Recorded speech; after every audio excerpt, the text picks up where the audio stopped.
This KFAN podcast is sponsored by Builders and Remodelers, exclusive Twin Cities provider of Elements Windows. Get the highest quality windows at unmatchable value. Visit buildersandremodelers.com for more details. How to have fun anytime, anywhere. Step 1. Go to ChumbaCasino.com. ChumbaCasino.com. Got it. Step 2. Collect your welcome bonus. Come to Papa welcome bonus. Step 3. Play hundreds of casino-style games for free. That's a lot of games. All for free? Step 4. Unleash your excitement. Woohoo! Chumba Casino has been delivering thrills for over a decade. So claim your free welcome bonus now and live the Chumba life. Visit ChumbaCasino.com. No purchase necessary. VGW Group. Void where prohibited by law. 21 plus. Terms and conditions apply. PayPal lets you pay all your pals, like your graduation gifters. Who's paying for the mattress topper? You mean the beanbag chair? Aren't we getting a mini fridge? Can we create a pool on PayPal? It lets us collect the money before we buy. Ooh, yes, that's smart. Glad we can agree on something. Easily pool, split, and send money with PayPal. Get started in the PayPal app. A PayPal account is required to send and receive money. A balance account is required to create a pool. Struggling to get out of bed? It might be time for an upgrade. Leesa makes exceptionally comfortable mattresses designed for every body and budget. But what truly sets them apart is their commitment to giving back. Since 2015, they've donated over 41,000 mattresses nationwide. Elevate your sleep and your space with Leesa. Go to Leesa.com for 20% off their award-winning mattresses, plus an extra $50 off with promo code IHEART. That's LEESA.com. Promo code IHEART for an extra $50 off. This is your Give Us Top Dollar and control of the ball club, and we will be glad to sell Leader Fan Radio Network. We know it's not good baseball. And KFAN.com. 1 minute, now 2 minutes, 45 seconds past 3 o'clock. That's Central Daylight Time. Welcome back. It's a Tuesday edition of the Bumper to Bumper program on a still, for me, all too chilly. Well, I guess we're up to about 52 currently. Tuesday afternoon here in the Twin Cities of Minneapolis and St. Paul. I am the host of the program. My name's Dan Barreiro. Guardsy produces the show, and we are going all the way, once again, until 6:30 tonight. And again, every day we gather material, deciding what direction to go on this program, especially in the opening segment.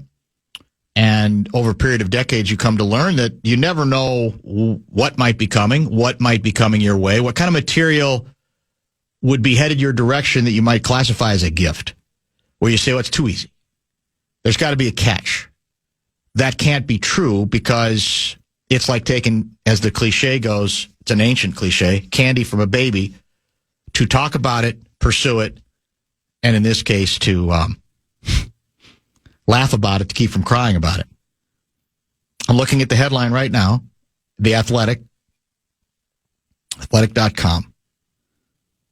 Poll ads seeking at least $1.7 billion for Twins have more than $425 million in debt on the books. And it's a piece put together by Dan Hayes, Kenny Rosenthal, and Brittany Giroli.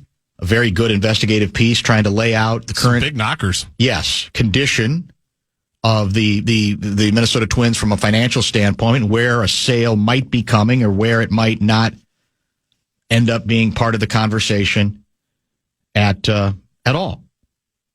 And I can't say I'm surprised by some of it because we sort of knew that once the Ishbias were no longer a factor, that I don't know if we were starting at square one, but they were so clearly the front runners, right? They seemed motivated. It appeared that they were going to be willing to give the price that the Twins wanted. And again, they represented what we in the business classify as deep, deep pockets. Now, the truth of the matter is the poll ads have deep, deep pockets, but they don't want us to think of them that way. They're saying it's our money. We can do with what they want or what we want. And they're right about that. But there was this kicker in the piece that just leaves you, like I say, shaking your head. Further complicate. Well, I guess we should back up with the look. we're bleeding money here, owning the Twins. So if you think you're going to get this team for a song, forget it. So we're going to have to ask you to bail us out of our inability to properly operate this club and maybe save us from occasionally putting our foot in our mouths, as we did as recently as last spring training when we talked about right-sizing the payroll, because we're not capable of dealing with it. So forget about what Carl bought the team for. What was it, like 40? Was it $44 million back in the day? I think even that's less right. than that. Yeah, that sounds right. Forget about the fact that if you sell it for 1.6, let's say 1.6, I can't do the math on that, but I think it's pretty good return overall. Now I know there's in between. It's not pure profit because you've been operating the team all these decades, etc. That still feels to me, and I'm no financial genius, like a pretty good return on that original investment. Where you go, I don't think we're going to have to go check to check the rest of our lives. Well, there's more poll ads now, though. There is. There was only Carl and Eloise back in the day. Now there's multiple poll ads. Then there's the kicker. Further complicating matters is the belief that current Twins executive chair Joe Pohlad would prefer to stay in control of the club. Multiple sources told The Athletic. Excuse me? Who is this guy? In all seriousness. You're born into this, and again, I'm not going to hold that against you. That's not your fault. But suddenly it's, hey, I know what I'm doing. I want to stay in control. How does that even translate in 2025? So you're going to tell another billionaire, because it's got to be a billionaire, yep, right? That, hey, look, we need more money than you think this is worth, and we might then sell, but if we do sell, we still want to maintain some measure, or one of the poll ads, Joe, apparently has got the itch, wants to stay somewhat in control of the thing.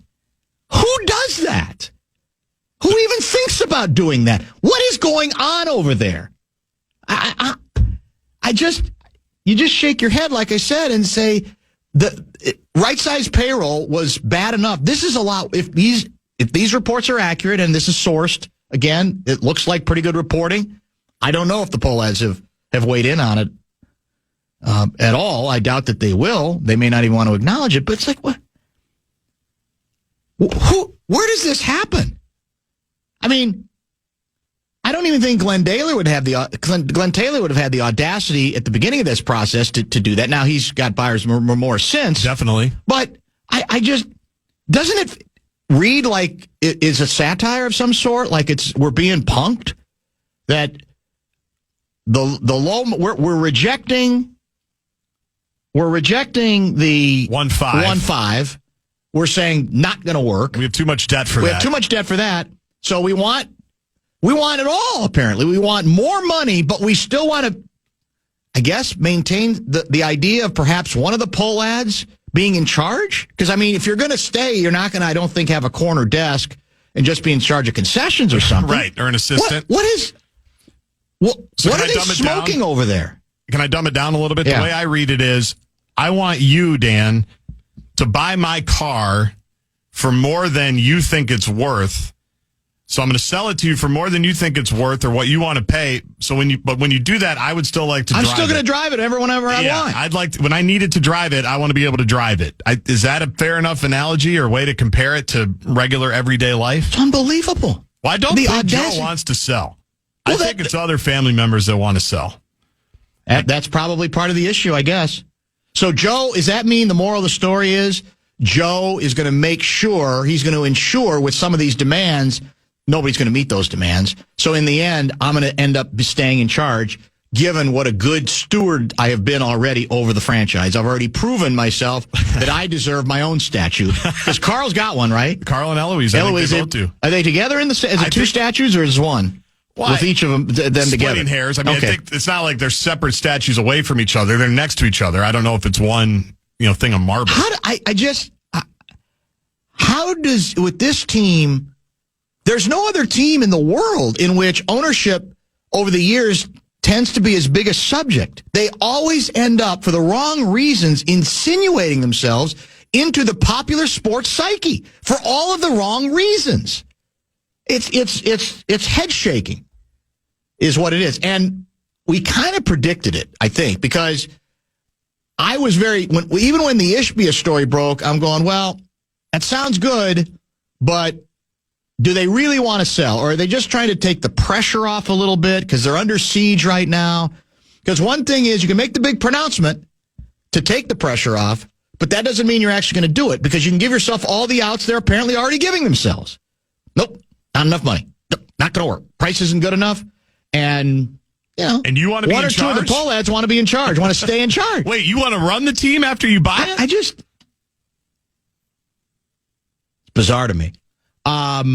Happens all the time in business, and last time I checked, this is a business. That's from 651 guy. Happens all the time in business that you sell, and then you demand to continue to be in charge even though you're selling? I mean, that's probably what Mark Cuban wanted to do, right? Mark Cuban sold his, I think, majority interests. Maybe he's frustrated that he didn't demand that he still be in charge. I don't know. I'm unaware, and maybe we need more information from some of the business guys. I'm not exactly sure. I mean, I can't think of a better way to discourage the next Ishbia than to say, we're ready to sell, but we don't like the prices we're seeing. We're going to get more than this franchise is probably worth. If you're interested, that's what you'll give us. And if you're truly interested, you'll let us stay in charge. I mean, you might as well just take down the for sale sign. Seriously, just take it down. I'm sure it was hammered up there inside of it, big for sale sign. Just get the hammer back and take it out of there because you're not, unless there's a piece of this I'm missing. And to help us figure it all out, the good news is Aaron Gleeman's going to be in studio. That's great news. At 4:30, it's the perfect day, and we're kind of overloaded with guests today, but I thought it was so timely that if we could get him today, which you did, then I said, let's do it. So Gleeman will be in studio at 4:30 this afternoon. Louie will chat with us at 5:30. Plenty of hockey to get to. Jonny Athletic at the bottom of this hour, and the new Gopher men's basketball coach, officially now, Niko Medved, is scheduled to join us at the top. How to have fun anytime, anywhere. Step 1, go to ChumbaCasino.com. ChumbaCasino.com. Got it. Step 2, collect your welcome bonus. Come to Papa welcome bonus. Step 3, play hundreds of casino-style games for free. That's a lot of games, all for free? Step 4, unleash your excitement. Woohoo!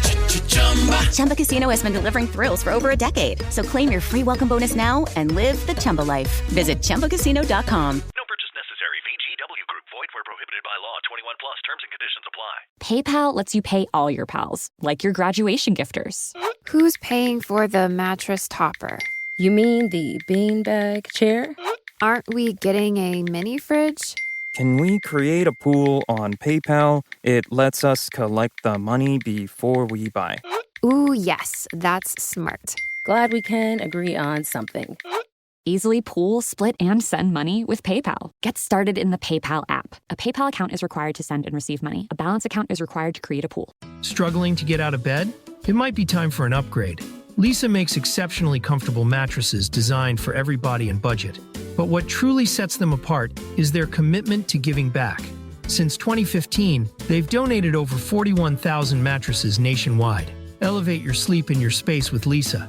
Go to lisa.com for 20% off their award-winning mattresses, plus an extra $50 off with promo code IHEART. That's LEESA.com. Promo code IHEART for an extra $50 off. At Amica Insurance, we know it's more than a life policy. It's about the promise and the responsibility that comes with being a new parent. Being there day and night,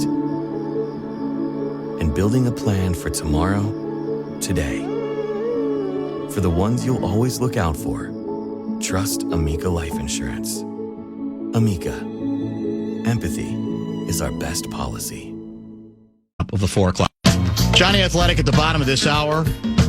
Another disappointing effort by your favorite basketball team, the Minnesota Timberwolves, on the road against the Pacers, who did not sit 4 starters, I don't believe, in this game.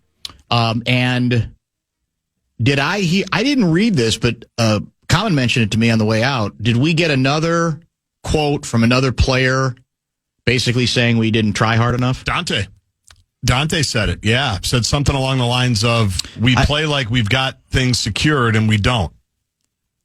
Which is unsettling. It's unsettling and it's true. I mentioned to Common, I honestly, sometimes I think players are stuck where, the microphone gets stuck in their faces and they got to say something. And one of the things you say in hockey and basketball is we didn't try hard enough, or a variation of that, right? We weren't tough enough. And I don't even know sometimes if the player believes it, it's just the reflex, right? And if that's what you're saying, you're better off at this point not commenting. Because on March 25th, if you don't mean it, then it's not worth saying, right? Because if you're only saying it because that's what you've been sort of programmed to say, I got to get these jackals out of here, so I'll give them I'll give them the red meat, but I don't necessarily believe it. That's not good. But if you do believe it, it's worse. If you do believe it, like you said, it's an indictment, because it's not just the date. We've just had the trauma of the 5-game homestand, right? So it wasn't like, well, we kind of forgot our lesson from 6 weeks ago. That was last week. And they weren't really close to competitive again defensively at all. I mean, it just wasn't. And I mean, maybe if it makes them feel better, there's other. I mean, the Lakers suddenly look like the worst defensive team in history. Nobody's really surging at the bottom. No, and so maybe that's what you hide behind. And maybe there's even teams now secretly jockeying for position, looking at potential matchups, and maybe they are kind of orchestrating where they would like to end up. It's not tanking, but it's kind of a form of tanking. I'm not sure, but Johnny will be with us in about 10 minutes or so. Couple people mentioning that, where was it? The fact that in the real business world, here's an example. Dan, my company was recently purchased by a much larger company. Due to unique products and marketing techniques, we're allowed to be run independently as we are experts in what we do. This kind of stuff is normal, but when billionaires buy toys, I'm guessing they want to be the ones playing with them. Yeah, Andy St. Paul, exactly. This isn't a real world business in that sense.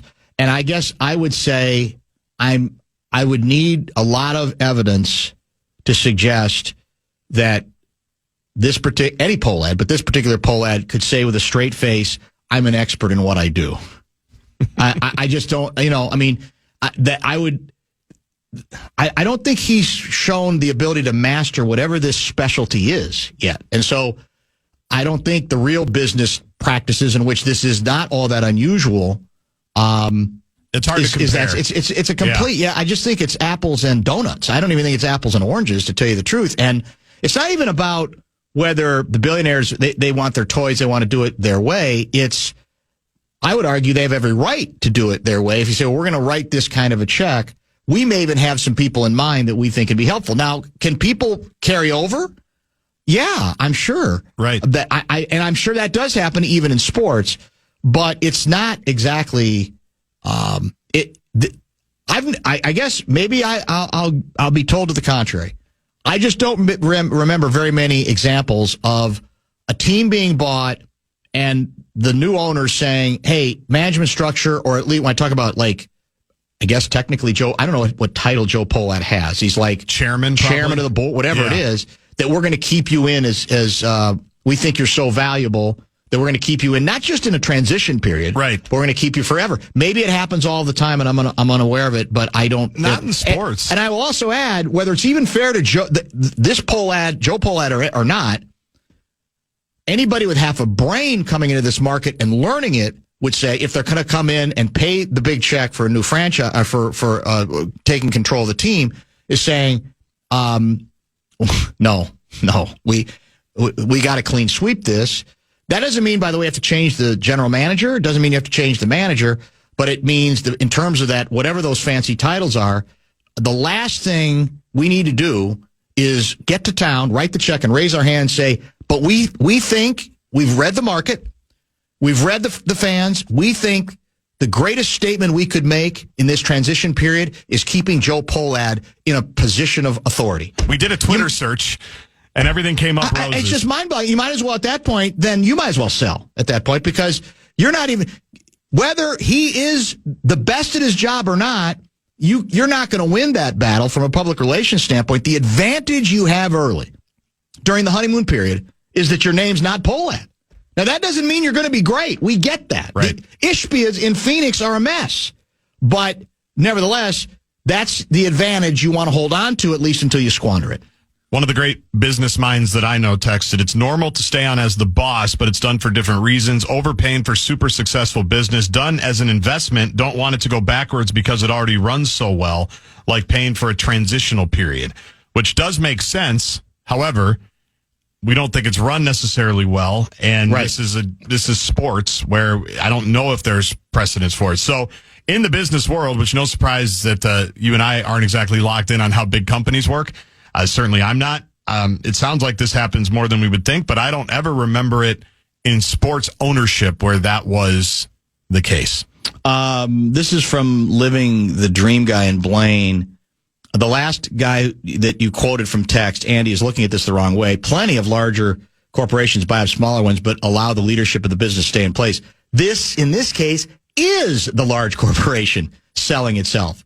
So for the leadership to stay in place makes absolutely no sense. It's a great point. This is the whole deal. This isn't like I don't think they're buying all of Pohlad Enterprises.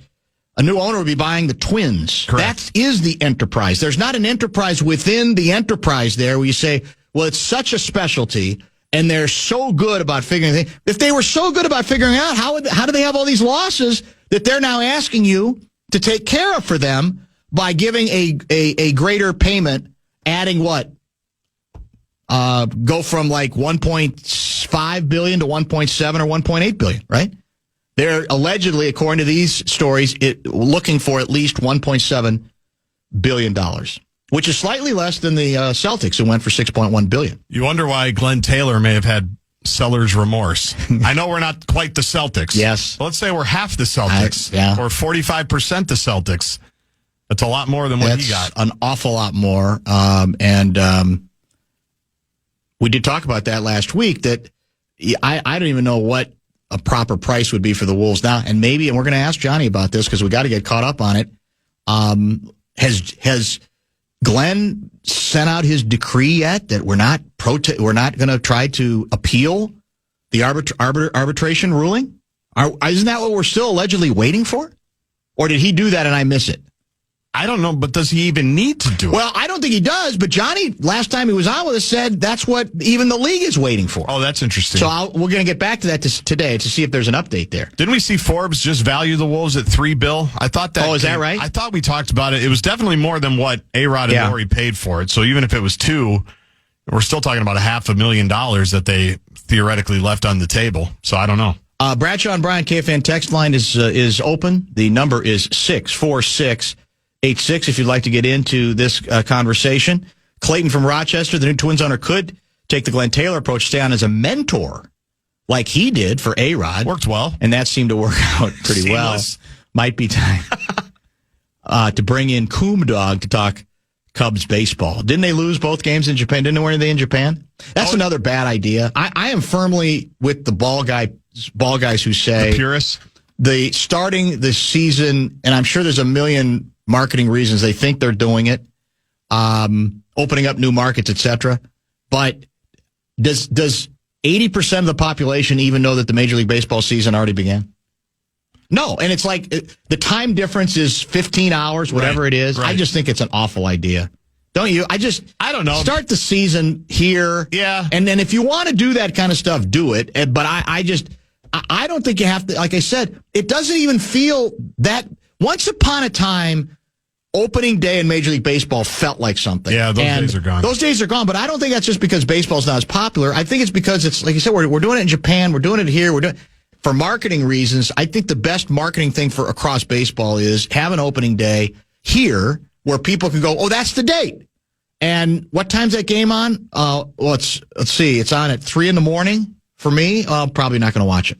Watch the Ohtani highlights because I think he had some. There were some pretty good ones. Yeah, that's about it. I'm sure that's the comeback. So bring it to the Ohtani mania. Yeah, the text though. Yeah, we'll have Coom Dog on probably in pretty short order. We always love having. PayPal lets you pay all your pals, like your graduation gifters. Who's paying for the mattress topper? You mean the beanbag chair? Aren't we getting a mini fridge? Can we create a pool on PayPal? It lets us collect the money before we buy. Ooh, yes, that's smart. Glad we can agree on something. Easily pool, split, and send money with PayPal. Get started in the PayPal app. A PayPal account is required to send and receive money. A balance account is required to create a pool. Struggling to get out of bed? It might be time for an upgrade. Lisa makes exceptionally comfortable mattresses designed for every body and budget. But what truly sets them apart is their commitment to giving back. Since 2015, they've donated over 41,000 mattresses nationwide. Elevate your sleep and your space with Lisa. Go to lisa.com for 20% off their award-winning mattresses, plus an extra $50 off with promo code IHEART. That's LEESA.com. Promo code IHEART for an extra $50 off. At Amica Insurance, we know it's more than a life policy. It's about the promise and the responsibility that comes with being a new parent. Being there day and night, and building a plan for tomorrow, today. For the ones you'll always look out for, trust Amica Life Insurance. Amica, empathy is our best policy.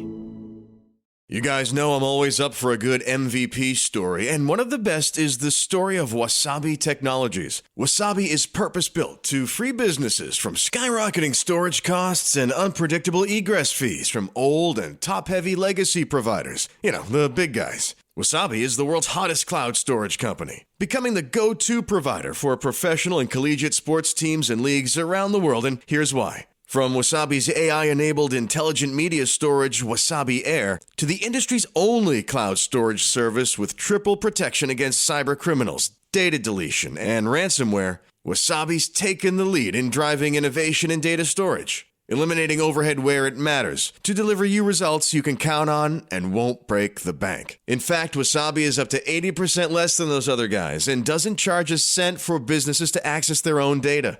Wasabi, another championship story. Check them out for free at wasabi.com. Boom dog. It's time for Jonny Athletic. Jonny Athletic. Jonny Athletic. And he's on with Dan Barreiro right now.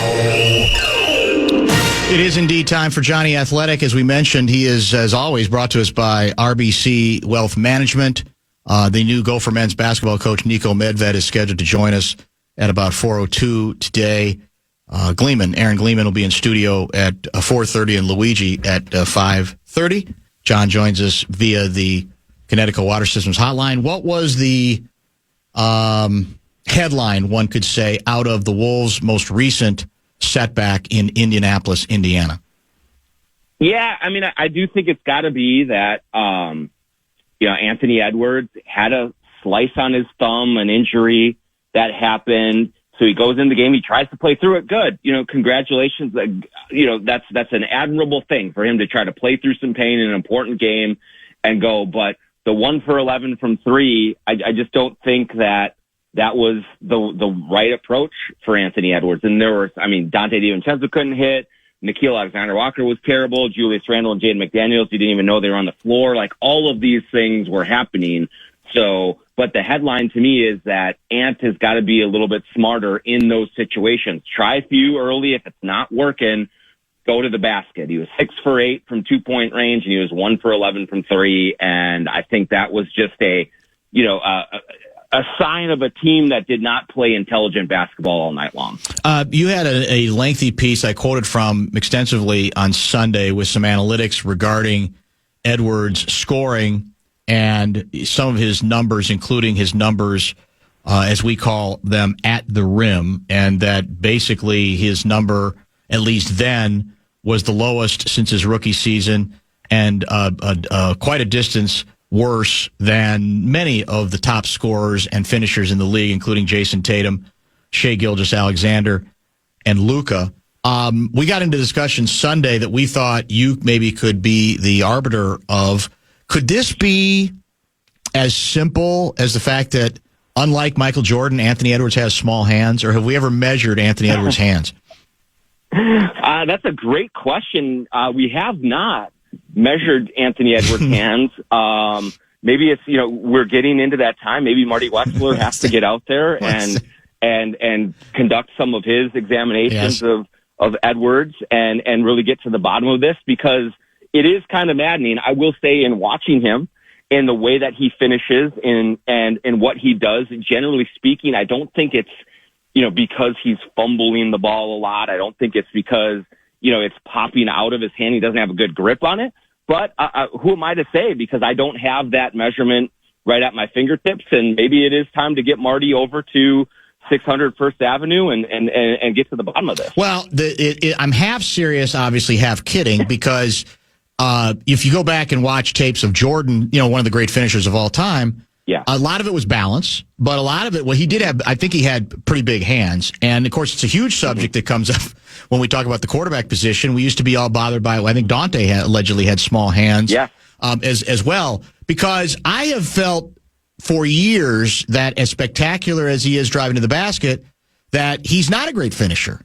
And it is interesting that these numbers sort of back that up. It sounds like nitpicking, I guess, to an extent when you factor in how great a scorer he has been. But it is, and I don't even, like I said, there's a million ways where coaches challenge players to try to get better. But I don't know how how do you get better at the rim? You do it or you don't. Is it you trying too hard for the poster play? Are you not just trying to, even if it's not going to be spectacular, making sure the ball goes into the basket? Is it the fact that you can't control the ball as easily as maybe some other finishers? I don't know. I mean, that's what's maddening to me about this, is that I don't know if it's the kind of thing, well, he just needs to concentrate more, or he needs to make better cuts away from the basket, or whatever the case may be. When you present this stuff to Finchie, what does he say about, well, how does our guy get better at the rim? Yeah, I think that, first of all, Dan, I don't think it's nitpicking, because when you look at his percentage at the rim, I think, what is it, 63%? I can't remember off the top of my head. 65.3. But it's like right around there.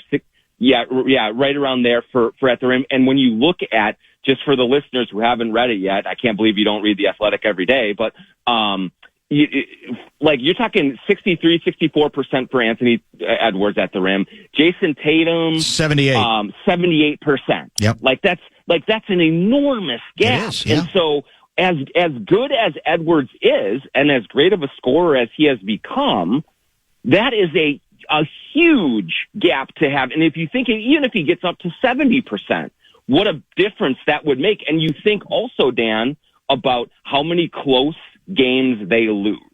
And part of that is we have seen down the stretch in a lot of these games, Ant going to the basket and missing layups. Some of them are heavily contested, all of that, but these are things that the best A1 scorers, Shai Gilgeous-Alexander, Jason Tatum, Donovan Mitchell, like all these guys, they score. When they get there, they are converting. Yep, that's true. So Ant does need to get better that way. And when you talk to Finch about it, one of the things that does come up is that there does seem to be, on his part, a fixation with officiating, with getting the call.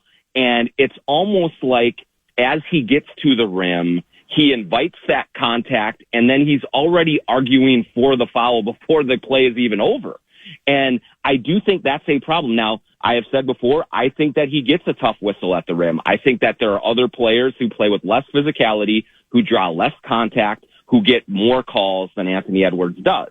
But at the same time, there has to be a mental toughness and fortitude for him to finish through some of that stuff, whether you get the call or not. And if and you're Anthony Edwards, and that you're not getting as many of those calls, anticipate it. Play tougher through that contact and finish the play. And that's a big issue for him right now, because both at the rim and then his mid-range, which he likes to shoot, is in the 30%. Even worse. And that's really bad. And so he's got to find a way to be more efficient and just and make some of those shots, because that's really hurting the Wolves offense right now. On the mid-range, I think you have what you quote is 40%.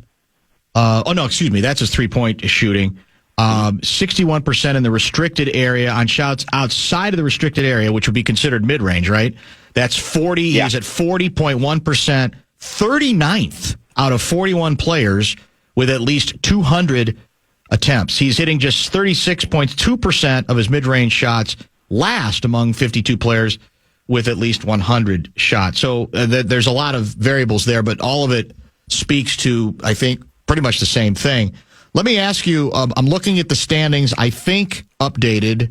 Wolves, for the moment, are in the 8th position, 41 and 32. They and the Clippers are both 9 over. But the Clippers have one fewer loss and one fewer victory. So it's a 1 percentage point difference between those two. The Warriors, I'm just going to start paying attention to the loss column because you can't get those back. The Warriors, who are, I think, in Miami tonight, the return of buckets, are 41 and 30. So they have 2 fewer losses than us. And my assumption was we were going to catch them, especially when we looked at our schedule. Do you still believe we will? Because that's the 6th. That's the magical 6th spot, right? That everybody is right. Gunning for to get out, to stay out of the play-in. Are you still as confident that we're going to get there, or are you starting to lose confidence on the basis of our up and down nature after the 8-game winning streak, even with a still pretty inviting schedule? Yeah, I would say this, Dan. I think they still can do it because of the schedule favorability for them versus the Warriors have a tough schedule. The Clippers have a tough schedule down the stretch. And so I think they play each other in the last game of the season. So there's going to be some losses that happen for those teams. And so it is possible and doable for the Wolves to do it, even though there's only 9 games left for them in the regular season. That said, with the way that they are playing and with their seeming maddeningly inability to play their best basketball against bad teams or under 500 teams, I can't say for sure with any confidence that they are going to do it. I think that right now with how they are playing, you would say this is a play-in team. 7 or 8 seed seems reasonable to me, and then play it out. But I was telling Guardsy off air before this, they could lose those 2 play-in games, or they could go to the Western Conference Finals. I still believe that. There's a lot of people in Wolves land who are really down on them, especially after that loss last night and them getting run out of the building, that season's over and all this. I don't believe that. I think that this team still can figure it out and come together and win playoff series. I think they can still get the 6th seed. I think that is possible, but they have not played with any type of consistency all season long to make you say, I feel confident in betting with them or betting against them at this point. 6, 7, 8, it seemed to be reasonably locked in. I mean, the Grizzlies are in 5 at 43 and 28. So I guess it's not impossible they could slide some more. But the Warriors, Clippers, and Wolves, to me, are the 3 teams at 6, 7, 8 battling for those 3 spots, I think. And refresh my memory, I believe in a sense we're 3 games behind Golden State in the loss column, technically, right? Because they have the tiebreaker on us. Now, 3-way tiebreakers, I think we are in better shape if that were to happen. I don't want to get too complicated here. But we do not have that edge on Golden State. So it's not just that if we tie with them, that's enough. We have to finish ahead of them if we want to hold on or get to that 6th spot. That's right. The Wolves have to be at least a half game ahead of the Warriors if it's a 1v1 mano-a-mano kind of situation for 6 and 7. But if there's a rooting interest in the way that also shakes out, if it is a 3-way tie between the Clippers, Warriors, and Wolves, the Wolves have the advantage there, and they would win a 3-way tie because of the records between all 3 of them. And so the best scenario, obviously, is to just get ahead of Golden State scot-free and sail into number 6. But if they do get deadlocked in the 3-way tie, they would still emerge as the 6th seed in that outcome as well. Do we have the tiebreaker over the Clippers? Do you know? Yes, we do. Yep, they've beaten them. I think it's I can't remember 3-2 3-1. I can't, but they do have the tiebreaker over the Clippers head to head. So they have more wins there, and they're in good shape that way. All right. So we saw a stretch of when Randall came back from injury where it looked like he sort of had redefined himself a little bit and things were going in a much, much better direction. I feel like we've lost a little of that luster. And again, you can overanalyze each game in an 82-game season. And I know that's part of what you're trying to, mention to fans and to try to caution them a little bit about losing your minds too much after a single game. But where are we on when it comes to Julius Randle watch? Yeah, I think that when I look at what has happened with the Timberwolves offense recently, a lot of it has really reverted to some of the problems that they had earlier in the season with Julius Randle not being the real creator that he was during that winning streak. He is much less involved, I think, in the offense from a shot creation standpoint. It's generally him going to the basket and trying to get his own or passing it out and not really creating great looks for others.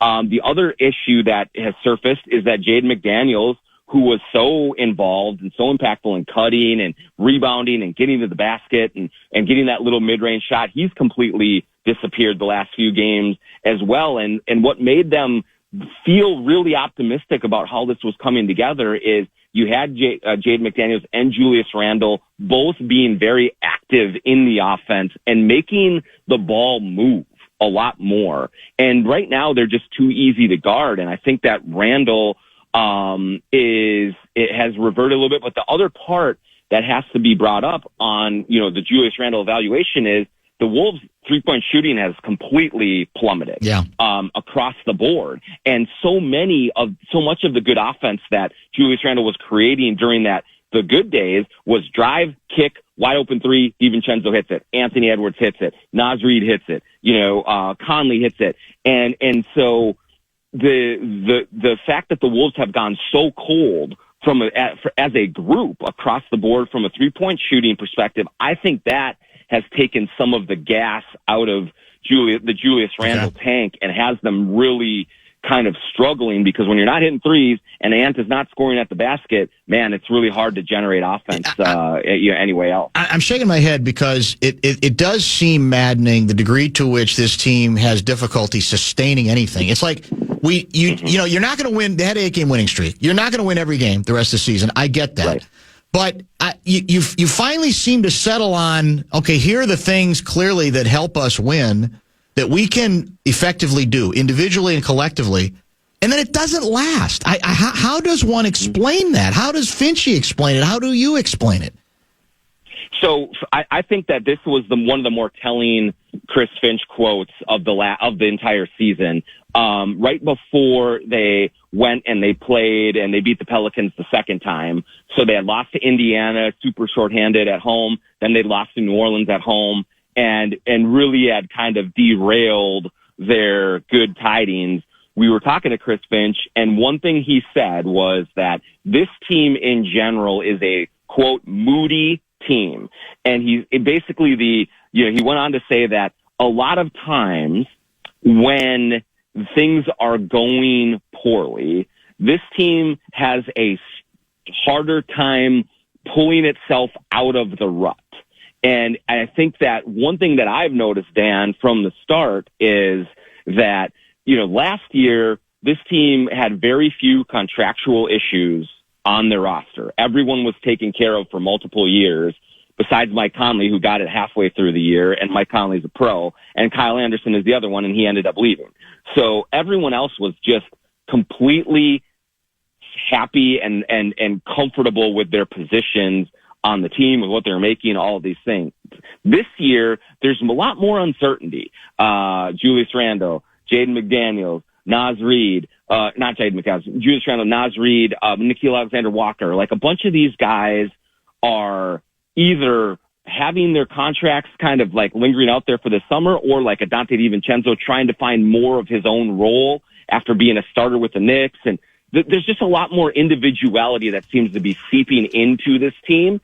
And it does create that bit of moodiness and that tension. And they're not playing for, the greater good some of the times. And I think that's an issue. You have Ant trying to be the man, and you have all these things. So when it's going poorly, when the wheels are wobbly, it's harder for this group to just kind of collectively lean in on its own identity, because there's a lot of just individuality that seems to seep into the issues at the wrong time and keeps that inconsistency coming over and over again. Wouldn't it be easier to just blame everything on Rudy?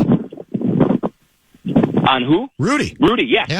Yes, please, yes. Does he deserve any of it? Because there are other people that's doing that. Well, the offense doesn't look, now he's back in there clogging things, and he had the one game where he looked good too, and everything seemed to be staying together. But there are people, going back to that point once again, that Rudy, is, offensively at least, is part of the problem. Yeah, I think that what I will say on Rudy is, first of all, last night he had 16 points and 16 rebounds. He was one of the few guys who actually played well last night. So it was an issue for him. If you look at his defensive on-off numbers, it's just astronomical, the difference between when he's on the floor and how good they play defense, and when he's off the floor and how poorly they play defense. So he's still impactful from a positive perspective. What I will say, kind of in getting to the moodiness theme, there is an issue, I think, with Rudy in terms of he has not been as good as he was last year. Not defensively, not offensively. And he has never talked about this. I don't know, but he won Defensive Player of the Year last year. It was kind of his, I'm proving to everyone that I'm not washed up like everyone was saying. And this year I haven't noticed the same level of intensity, the same level of kind of selflessness sometimes.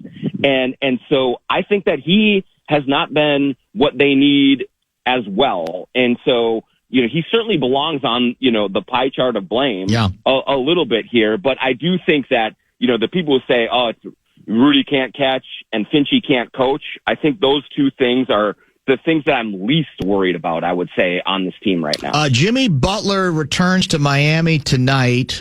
Buckets is in town with the Red Hot Warriors. I think they're 16-4 since the deal, some absurd record that. Yeah. And I don't know if Curry is scheduled to play tonight. How's this going to go tonight with Buckets' return? Will the fans boo him? Will they cheer him because of what he did while he was there? Will they let bygones be bygones? And will Pat Riley shake a fist at him or take the high road? What do we think tonight? I don't think Pat Riley will take the high road. From what I hear from behind the scenes there is real, still just furious, hatred toward how Jimmy handled all of this and how it all went down. And so I think that there's going to be a grudge held there. Now, I think that Miami's going to do the thing where they have the video and they try to take the high road as a organization and thank him and do all of that. But there's real bitterness about the way that Jimmy handled himself, the way that it went. That said, I don't expect the same level of vitriol that, say, Target Center would throw at Jimmy on the odd times that he would actually show up at these games, because right now the Heat are 4-17 without him. Yeah. They have completely bottomed out. And I think that there is at least a little recognition with the Heat fan base that, hey, actually, maybe Jimmy wasn't all the way wrong in terms of some of the moves that the Heat organization has made while he was there, the lack of help around him, and the way that it's fallen apart, I do think has just people really down in the dumps there. So I don't think that there might be some booing, there might be some, little chants and things like that. But all in all, I think they're like, dang, we really needed Jimmy Butler. Now he's not here anymore, and we're left to pick up the pieces. But if Pat Riley could, I think he'd take a swing at Jimmy. That's just my impression on how that stands. Lastly, has Glenn Taylor finally given the okay to the other owners to have the meeting to consider the new ownership group, whether they are worthy financially of owning the Timberwolves? Where are we on this story? What are we waiting for exactly? Yeah, we're waiting on Glenn Taylor, Dan, and he has not given that green light so far as I know yet. I mean, it could have happened in the last 30 minutes, but he has, I believe, don't quote me on this, but I think it's until May to make the decision on whether he's going to appeal or not. That's written into the contract, and in terms of the agreement with the arbitration and all of that. And I don't know that he's in a rush, I will say, to declare one way or the other and then just pass the torch to Alex Rodriguez and Mark Lowry. I think that this is probably going to drag out for a little while longer, only because Glenn is doing it because he can do that. However, I mean, Glenn could take the high road and say, I know I have until May, but boys and girls, I lost. These folks deserve the right to get heard by the Board of Governors. How about that? How about being classy? How about that idea? Is that out of the question when we're dealing with billionaire on billionaire crime? Yeah, it's not out of the question, but I think it would be uncharacteristic of this kind of a fight and the way and how bitter that it was, and how much back and forth there was, and how much enmity there was between the two sides. So I'm not holding my breath for that, Dan. But yes, he could have done that the day after the ruling came. Yeah. He could have said it, and as I said before, I don't believe he is going to appeal. I don't think that's in his plans. But he typically likes to move at his own pace in these things, and that's what appears to be happening. But yes, he could today, right now, say, you know what, fair's fair. We went through the whole thing. Alex and Mark, you won. Here you go. Go ahead with it. And he has shown no inclination to do that to this point. Have the new owners, prospective new owners, given any thought potentially to getting Joe Polat on the rebound? Because according to your story in The Athletic, Joe is ready to stay in charge, chairman of the board, whatever big title, and almost might be insisting on it. And if that doesn't work out, maybe A-Rod and Mark Lowry might have a spot for Joe. Well, I mean, maybe, but yeah, you looked at it, and the Twins are $425 million in debt. Like, is that the kind of guy you want to bring on to a new operation? That's because of someone who pinched pennies and still ended up that much in debt. That's not a good sign. Not his fault. That's the regional TV contract, the $50 million we didn't get last year. That explains everything about our operation. You know that. For sure. Yeah. What was I thinking? We got to go. As we know. Yeah. Go ahead. All right. Let's go. Let's call it. I'm going to bite my tongue. All right. Good. Oh, now I'm sorry I interrupted you. You had something there, didn't you? You were ready to go. Yeah, I had you on the edge of something you might regret. You had me there. Yeah. Well, we got a date with Destiny at 4:02 with Niko Medved, the new Gopher men's basketball coach. So we'll say hello from you. Can't wait. Yep, good hire. I hope they actually support the program for once in the last 25 years with them. So. Okay, Guardsy. Thank you. Yeah. Who was that? Was that Guardsy or was that Johnny or both? That is the plan. Good stuff from Jonny Athletic is always brought to you by RBC Wealth Management. Coming up next, the new Gopher coach who was introduced officially during a press conference, I think about noon, and we will chat with Niko Medved next. PayPal lets you pay all your pals, like your graduation gifters. Who's paying for the mattress topper? You mean the beanbag chair? Aren't we getting a mini fridge? Can we create a pool on PayPal? It lets us collect the money before we buy. Ooh, yes, that's smart. Glad we can agree on something. Easily pool, split, and send money with PayPal. Get started in the PayPal app. A PayPal account is required to send and receive money. A balance account is required to create a pool. Struggling to get out of bed? It might be time for an upgrade. Lisa makes exceptionally comfortable mattresses designed for every body and budget. But what truly sets them apart is their commitment to giving back. Since 2015, they've donated over 41,000 mattresses nationwide. Elevate your sleep in your space with Lisa. Go to lisa.com for 20% off their award-winning mattresses, plus an extra $50 off with promo code IHEART. That's LEESA.com. Promo code IHEART for an extra $50 off. Yo, what's good? It's Jeff C. from Club 520 Podcast here to share my latest fresh take on the 2025 NCAA Tournament brought to you by Wendy's, the official hamburger of March Madness. This past weekend was a great round 32. I had the best game of the year. Had to be the Maryland versus Colorado State game. It ended with a game winner. It was exciting. Derek Queen, good shot. Looking ahead to the Sweet 16, I'm really looking forward to watching Arkansas versus Texas Tech. I'm looking forward to it because it's similar styles. They both play hard defense, they both gritty teams, and they play in the post. It should be a battle for the ages. I'm also looking forward to the Duke versus Arizona game. Both elite programs, legendary status. It should be a battle that we all looking forward to. Probably be the game of the night. And when it comes to the Final Four, I'm all in on Duke and Houston. Two great coaches, two legendary programs. Should be exciting for their road to the Final Four. More from me soon, but while you're watching the games, remember, the freshest deal in fast foods gotta be Wendy's. Right now, you can get a junior bacon cheeseburger or a double stack for $1 with the in-app offer and purchase. Again, head to the Wendy's app to grab a $1 junior bacon cheeseburger or a $1 double stack with the in-app offer and a purchase for the freshest hamburger around. Gotta be Wendy's, the official hamburger of March Madness. Some people just know they could save hundreds on car insurance by checking Allstate first. Like you know to check for the nearest bathroom first before the game starts. Now you're heading in the wrong direction, and it sounds like your team's taking the lead. Checking first is smart. So check Allstate first for a quote that could save you hundreds. You're in good hands with Allstate. Savings vary, subject to terms, conditions, and availability. Allstate Fire and Casualty Insurance Company and Affiliates, Northbrook, Illinois.